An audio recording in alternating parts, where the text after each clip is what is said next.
ndosaka sitiri vapenyu Zimbabwe yakasununga. Baba vangu vakapinda muhondo muna 17 vakasiya zvese muizviroto vakapinda musango vakadzidziswa kufura kufamba usiku kuti vabvise utongi hwevarungu hwaivaitisa vanhu sevuni vakazvipira kuti hapana anofa asina kurwira rusununguko. Baba pamboro yehondo vakarwa nemwoyo vasingatye havana kurega upenyu huchipera ndosaka nhasi tiri vapenyu Zimbabwe yakasununguka. Baba vangu vakapinda muhondo, hondo haisi mutambo, vanhu vaipfugwa vachiiswa mumasoja vasina mhosva, asi vakati upenyu hwemunhu hwese unokosha.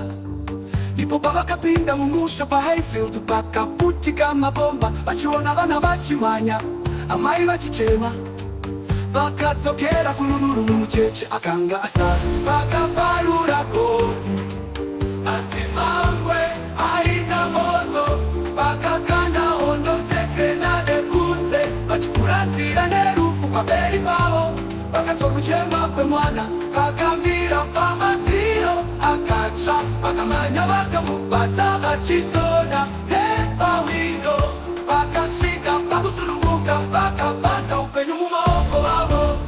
Baba pandoro yehondo vakarwa nemwoyo vasingatye havana kurega upenyu huchipera ndosaka nhasi tiri vapenyu Zimbabwe yakasununguka. Vakanditi handina kuita moto ndakatocha kare ndakatya kufa ndisati ndarwira nyika yedu ndakakuona uri mudiki ndakaziva unofanira kurarama ndipo patakatora mwanoya tikamutumidza Zimbabwe semuye uchidzo wekutambura asi nekukunda zvakare.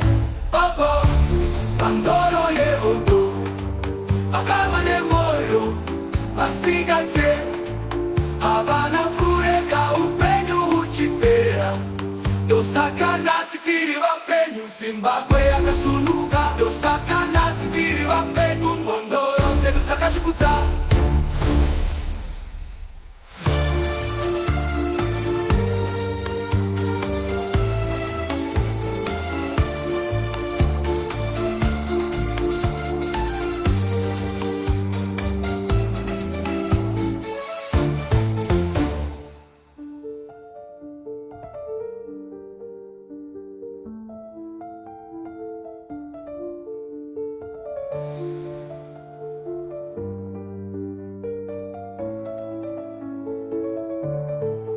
Vakanditi handina kutia moto ndakatocha kare ndakatya kufa ndisati ndarwira nyika yedu ndakakuona uri mudiki ndakaziva unofanira kurarama ndipo patakatora mwana uya tikamutumidza Zimbabwe semuye chidzo wekutambura asi nekukunda zvakare.